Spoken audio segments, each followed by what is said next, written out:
Cerimonia 2014 dell'Eurolingue ed in particolare la consegna del Cambridge English Certificate che è andata a numerosi studenti delle scuole elementari, medie e superiori della provincia di Agrigento e Caltanissetta. Come ogni anno vogliamo premiare questi ragazzi che si impegnano nella fatica ma anche nel piacere, nel insomma, divertimento, in molti casi anche di affrontare un corso di inglese mirato appunto alla certificazione.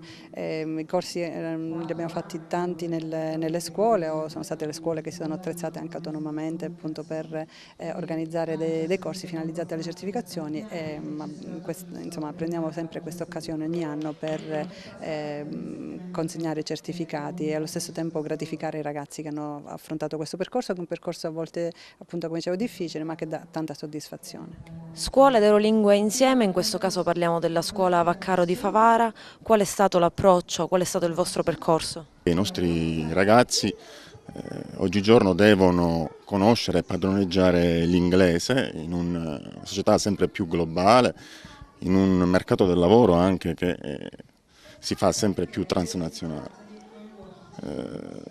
Questo corso ha permesso quindi, o permetterà in ogni caso agli alunni di proseguire nella loro formazione verso un livello di competenze linguistiche sempre più elevato.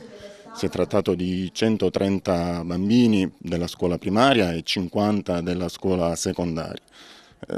Da sottolineare che il tasso di abbandono è stato praticamente nullo e tutti hanno conseguito la certificazione Cambridge di vario livello naturalmente, e tutto questo grazie a insegnanti madrelingua che hanno affiancato i docenti curricolari di inglese. Un'altra cosa mi preme dirlo, che tutto questo è avvenuto a costo zero per le famiglie e in tempi di crisi insomma non è cosa da poco.